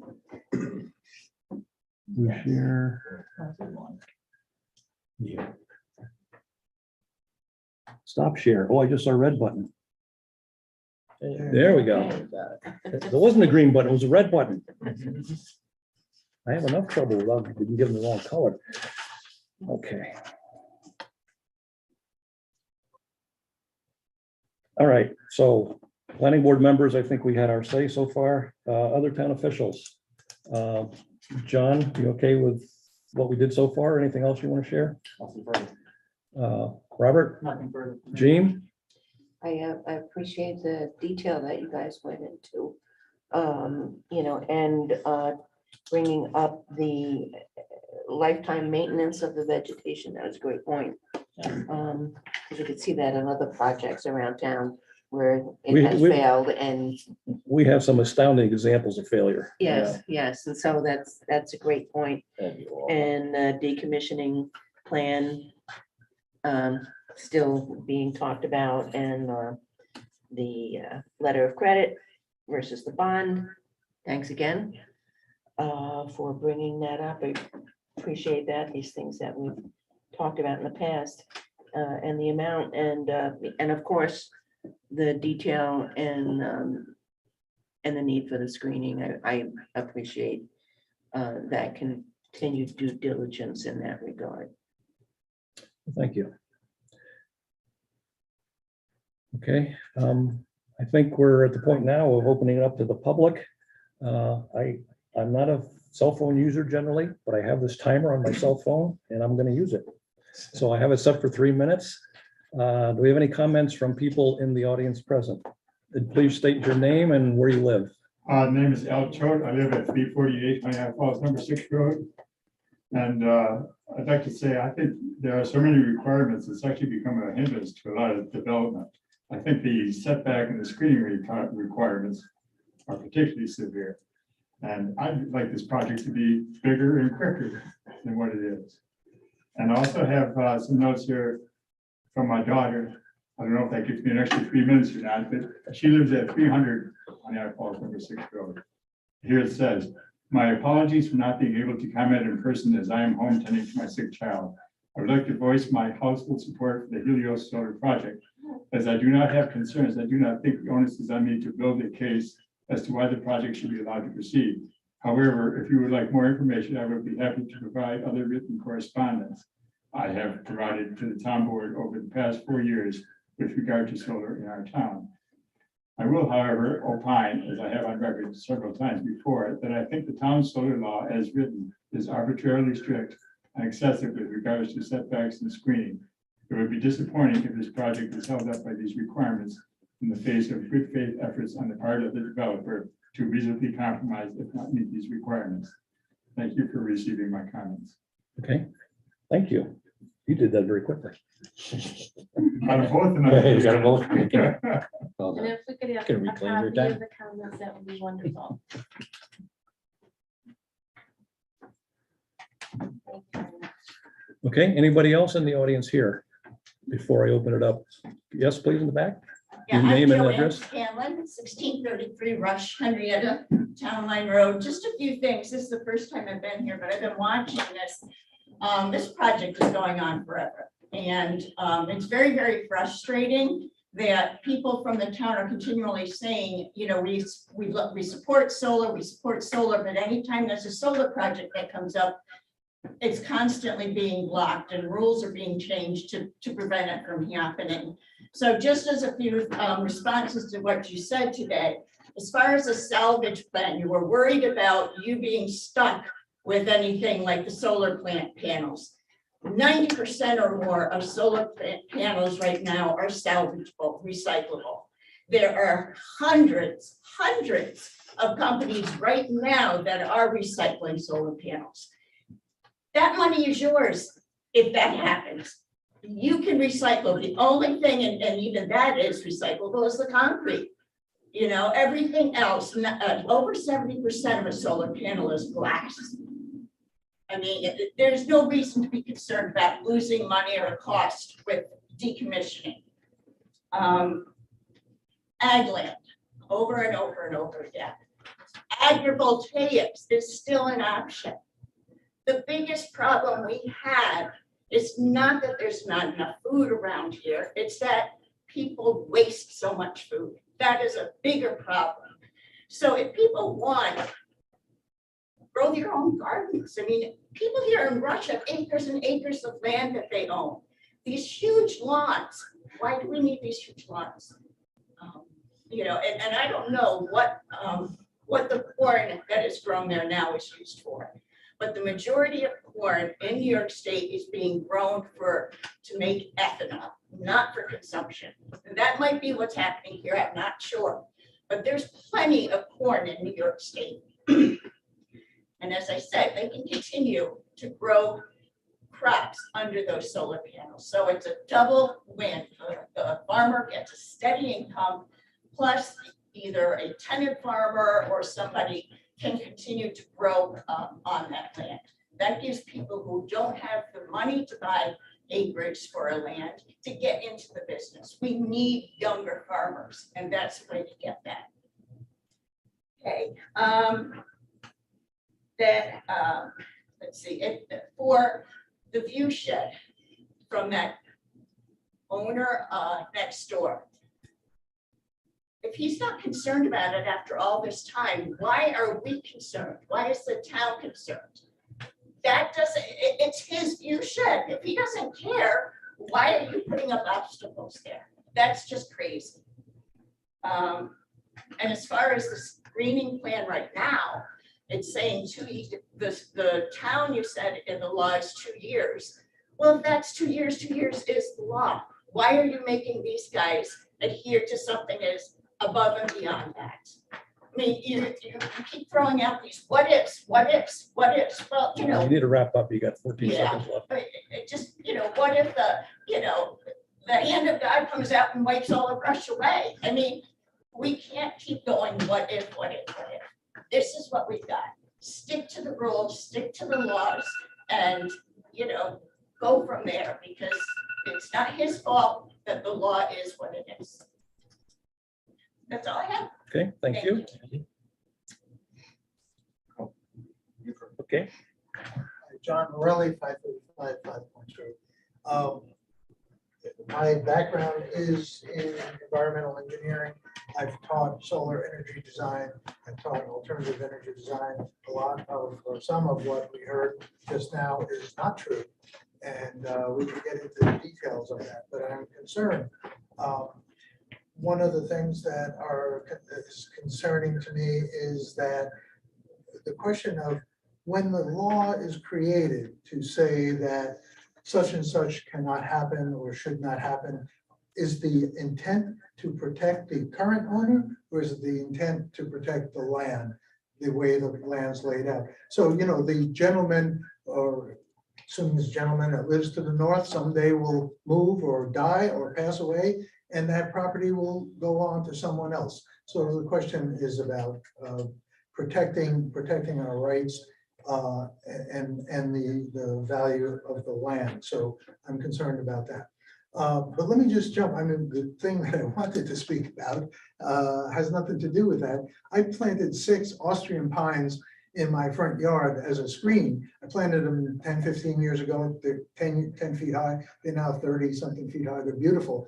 But a couple of them have started getting brown lately. And I called the cooperative, the BOCES Cooperative Extension, to ask about it. And when I told them it was Austrian pine, they said there is in fact a disease that's going around affecting now Austrian pines. So I don't remember the name of the woman who told me that. I have no evidence to prove, but especially with the conversation going in the direction it has in terms of a lifelong warranty on that programs, I want to mention it to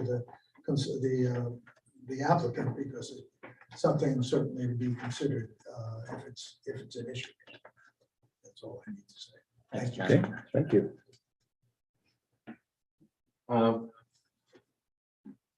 Hans Schmidt from West Rush Road. It's a funny thing, but the previous owner of the deer farm used to let me hunt back in the swamp there. So I know that field and I know those views. And it's very interesting. The field, you took the close pictures of the pipeline. That sign there is part of the pipeline, by the way. Pipeline has sign. But that's like in this farmer's back 40, if you will. You had to walk quite a ways to get there, I think. So it's not like it's in his backyard, nowhere near it. It's the next field over, 100 yards away. So from Woodruff Road, actually, that property is not in the north, it's actually on the west. It's the northwest, but it's the west. The north is a swamp where I used to hunt. And it's a swamp about a quarter mile deep. It's all along 390 there. And you can see it if you go along 390. There's some huge high tension wire, mega wires, probably from Agriculture or something. That is in the middle of that is where his property ends. My point is that's really, really far back.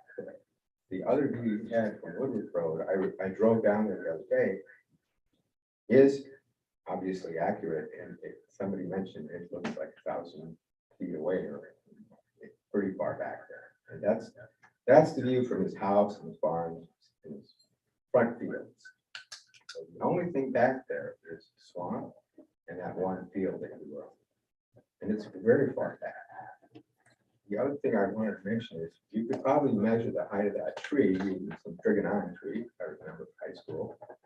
The tree that was in your picture next to the hedgerow probably has a height that you could measure. And my guess is it's about 60 feet high, because that's how high those trees get. It's just a junky tree, box elder or something. But anyway, that's the thought. I know my 2 minutes is ticking and I haven't even started, but I'm not going to talk about, I was going to come here and talk about the benefits of solar and the environment, but I decided that you mentioned at the very beginning you don't want to hear that, so I'm not going to even mention that. So I agree 100%. I have Austrian pines, half of them died, and the other half are not doing well. Also, they don't provide very good buffers. So although I support Helios, I think they're wonderful people. I've supported them all along for months in town board. I would recommend switching out those, because I asked my neighbor Pollyanna, who has a pet kennel next to my house, and for a screen from my house to theirs, she planted a nice large row of concolor firs. And I checked with her several months ago when the planning board was on, and those concolor firs are gorgeous. They're huge. They are a complete screen. And there's only one set of them. There's not a double row. And we have dozens of deer on our property and they have not eaten them at all. So concolor firs is my recommendation over Austrian pines. In fact, just make them all concolor firs. It's been 20 years and they are fabulous. That's great. And I can't hear the dogs either. So, I was just going to say, like you were mentioning, this is, not destroying farmland. It's actually considered preserving farmland, because after 20, 30 years, you won't have the erosion and the chemicals used in farmland. You'll have that same soil there. And if the decommissioning project works well, you can always find that. Your time is up, but thank you. And the other thing I just want to say was, solar to me is not ugly. It's not a burst. People have it on their houses, for God's sake. So, I mean, we're not going to screen all the houses in Rush, I hope. Thank you. No, thank you. Actually, I have 60 panels on my barn, but nobody has to look at that, and I don't have to look at it either. Oh, no, one last thing is, indeed, through months of town board hearings, I honestly haven't heard any neighbors complain. Not a single time. Not in 10 town board meetings and these. No neighbors can complain. According to my calculations. I have another quick comment. Okay. I heard you say hemlock. What about the woolly gelatin? Yeah. And the hemlocks down on Hemlock Lake in Canada, I think, were almost wiped out by the newly renamed spongy moths last year. And you can hardly guarantee the screening. But it seems like it was more as an obstruction to development than an actual requirement. A lot of, whoever screened the expressway. Okay. Anybody else in the audience? I think everybody in the audience has spoken. Anybody online wants to speak? Do not see anybody in the chat offering. Nope, and nobody's in the chat? Nope. Okay, frankly, aren't a lot of people online other than the participants you've already heard.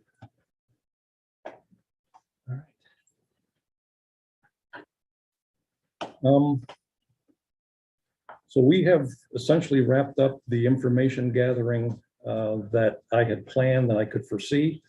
We had mentioned there's a number of outstanding issues, notably continuing to work on the decommissioning plan, primarily with the town engineers and Ingalls.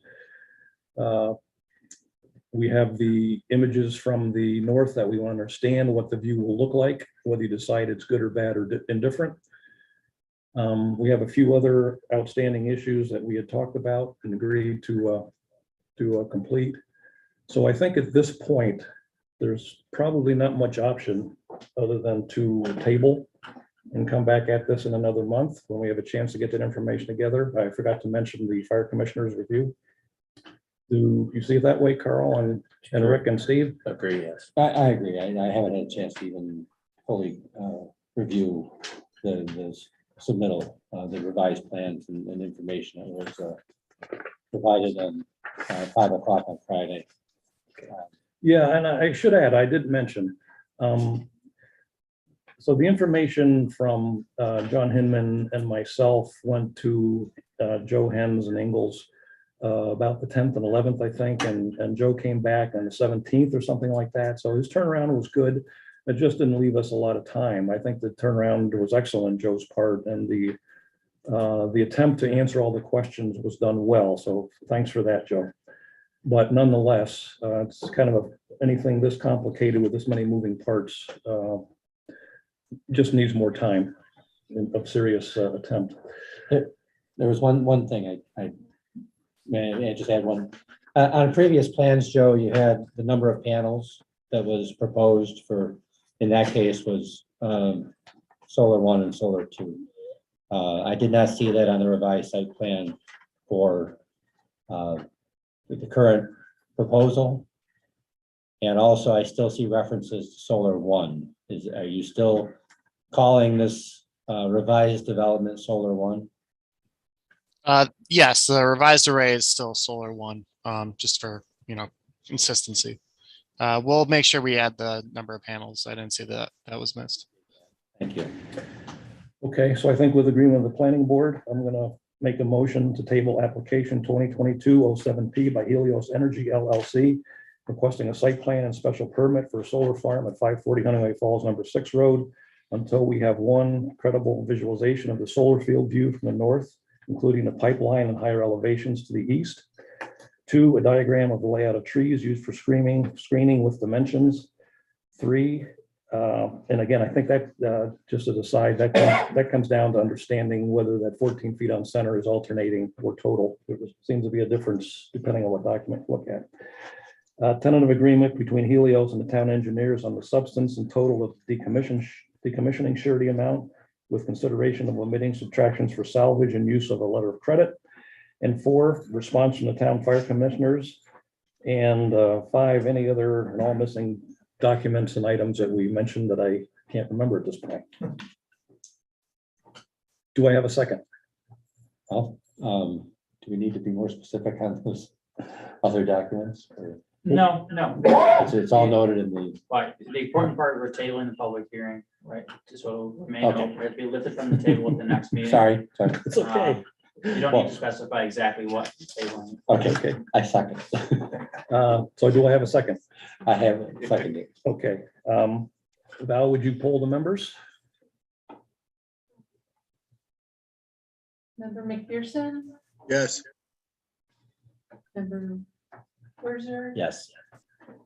Deputy Chair Est, Aye. Chairman Strong. Aye. Okay, so may the record show that all members approve the motion to table. And we'll come back to this presumably next month. Well, I think that will be adequate time to make substantial progress. Okay, well, with that, we'll move on to the next agenda item. Great, thanks. Have a nice night. You too. Thank you. Take care.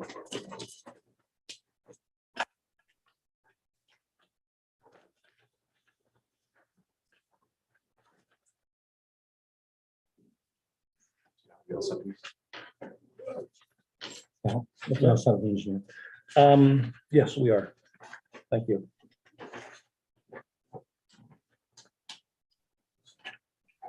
Thank you for all your diligence. Oh, appreciate Very it. thorough job. Thank you. Appreciate it. Thank you. As did you. in the town board.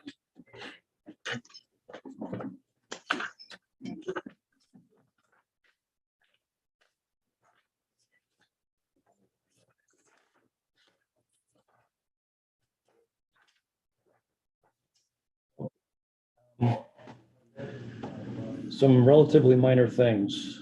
Old business, accessory apartment code update.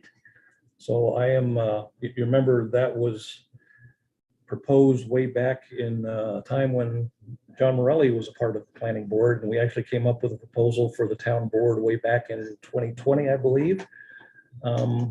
It was sent to the town board and it was begun to be acted upon by the then town attorney, who linked it with some other changes that were unrelated.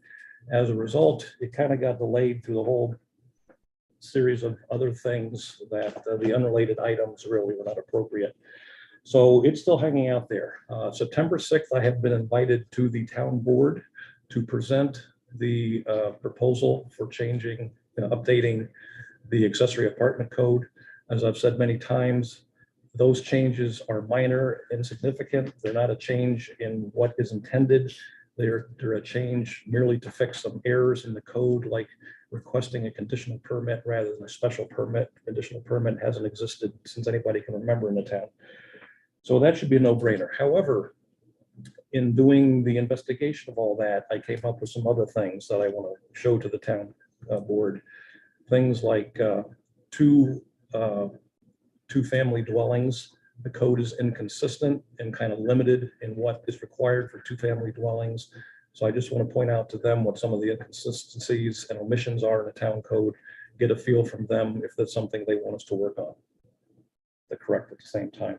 But hopefully it won't hold up the accessory apartment code unless the town board says let's do it all at once. I did want to mention that there are 2022 this year farm-related local laws that were passed. They are available in the town code in the legislation section in the upper left on the homepage. You can look up what they are, but I do have them here and will describe them to some extent.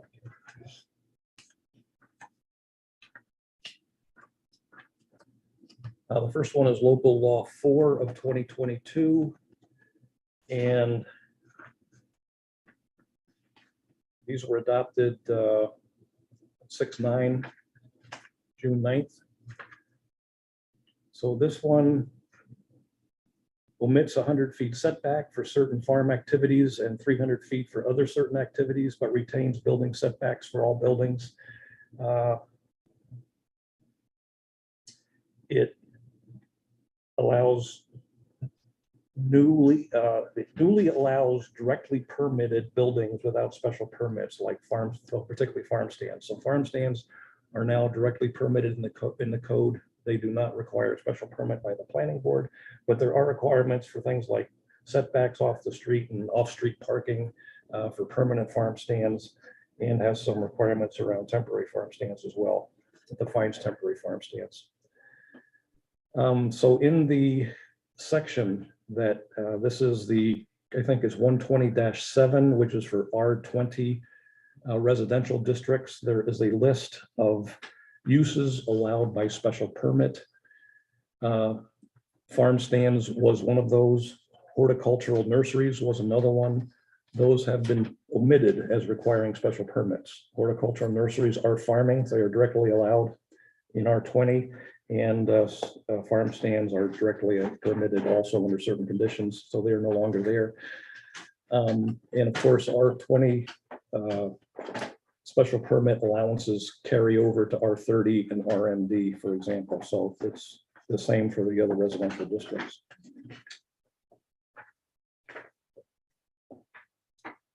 Sorry, that was local law number 5. Local law number 4 is a sign law. And it says temporary on-site product promotion farm stand shall be exempt from permitting requirements of Chapter 120, Article 3. Temporary on-site product promotion farm stand sign shall be permitted during the seasonal use of the structure, shall be limited to 4 in number, shall comply with the clear site triangle requirements of Section 12059, and shall comply with the size limitation identified in the table of permitted signs.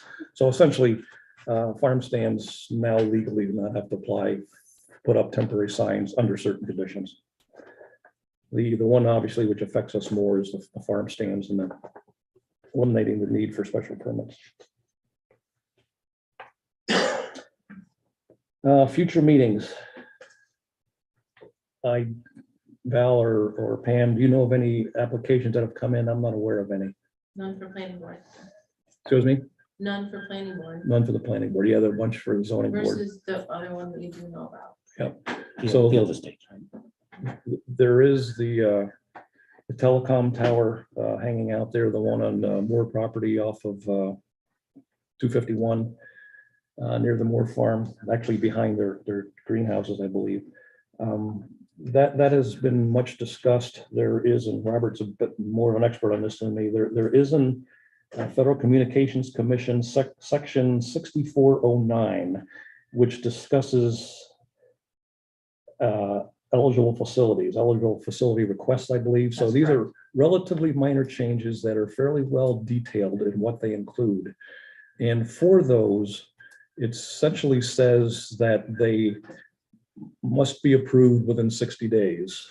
Now, Robert would say we have the ability to, our town code says that at least under special permits, possibly under site plans, any telecommunication tower is changed, altered, and uses a few other words, has to have a special permit, maybe a site plan. So they're not totally contradictory. The town can essentially have a rubber stamp if we want to. So it kind of begs the question, should that part of the code be changed so that we don't have to do something that's fundamentally a rubber stamp? There still needs to be some type of review, whether it's a town engineer or the building inspector, to determine if we agree as a town, if we agree that the proposed changes are part of that FCC section 6409. But it's arguable that we should be spending our time making judgments about something that has to be approved anyway within 60 days. So I think there's more to come on that. I would like to bring that up at a future planning board meeting where we can discuss it in more detail and see as a planning board, can we come to agreement to make a recommendation to the town board to or not to change the code requiring any and all changes to be reviewed by the planning board. Yeah, I think Scott obviously recited what we talked about perfectly. It really is a consideration for the planning board and ultimately the town board as to whether or not they want to be involved with making the determination of whether or not it's an EFR. Because if it is an EFR, the section 6409 is very clear that the town board, or excuse me, the planning board must approve this. And there's really not really much discretion otherwise. And the other thing that's important, and we ran into this earlier, was the 60-day requirement. So we need to be vigilant that when we get an application for an EFR, that we know about it immediately because we need to meet within 60 days. And if for whatever reason, like last time, we have to have a special meeting to ensure that that happens, then we need to do that. Or if we don't do it in 60 days, it's by default granted. So all the more reason why there should be a consideration of some kind as to whether or not the planning board should be involved. So the real question is the mechanism of that, do we have now for site plan reviews for the 6 weeks? That may be a mechanism to relax that, to address these issues. Is that what we're talking about? Not exactly sure what you mean, but I mean, if it comes in 2 weeks before the next right. meeting. In our normal timing, it's often tough to get it in within 60 days of when they submit it. And So if they submitted on the 11th, right, Yeah. so they missed the deadline for the following month, Right. and you're not going to get it within 60 days. Yeah. Okay. Naturally. So that's where, and again, that's where we have to, paying attention, because if we do get that application, it has to be looked at much sooner than normal. so, I mean, the bottom line is, we could very well be in a position of doing again what we did in the last time around, calling a special meeting to review something that's gonna, that by law has to be rubber stamped. But we have a heads up right now that there's something could be coming down the pipe. Yeah, yep. If we could even reach out and just say that this would be, I don't know, the timing, if you submit. Most applicants are willing to work with the town, and it may very well be that they are willing to say, because under this section as well, the applicant can agree to give you longer. So they may very well permit it. If they're aware of the deadlining requirements and they miss it, for whatever reason, they may give you more. You just have to work. Yep. All right. Unfortunately, they'll have all the cards, right? And we'll be the one. Okay, asking for it. that helps to know the latitude and constraints we're dealing with. Thank you. All right, that's all I had on the agenda. Anybody else have anything, any members? If anybody in the audience, go ahead, Mr. Mill. So, we're talking about telecommunication towers? Is that what- Yeah, So when the Telecommunication Act first came out, I remember that there was some flexibility with respect to location in town. You couldn't stop them from putting it in town, but you could say, we can't have it here, we can't have it there, and so. We actually passed a law that said all town-owned properties need to be considered first. That's why we have this one here. After it was passed and after we got this here, the law was thrown out because the reason was on the basis of environmental issues. And it should not have been on, it should have been on the fact that this is a publicly owned property, it benefits the majority of the people, whatever. But so that was thrown out, but there was some opportunity to make some adjustments with regard to where it was being proposed and why it's a good spot or not. So I don't know if that's still exists. Right now, I believe that these are modifications to existing Yeah. facilities. Oh, okay, That- right, that's so right, that's a that- different story. Yeah. Right. so exactly. the code has a lot more verbiage around new facilities and what the requirements and considerations are, and they clearly come to the planning board without a doubt. And that's not rubber stamped, right? For Right. construction of, Right. this is what we were just talking about is very specific to essentially changing in and out of, modifying Yeah, existing. it has to do with whether you add another cabinet or whether you add another set of receivers. So it's very, very limited, but yet falls with, from our recent experiences, within the scope of what many changes are. Right. But it's always good to hear history. Yeah. Yeah. Thank you. Okay, nothing else, then I will make a motion that we adjourn. Do I have a second? Second. All in Valerie? favor? Aye. Steve McPherson, Aye. I didn't know if you had a roll call. not at the end. Okay, aye. Okay. Okay, I figured we would have gotten more.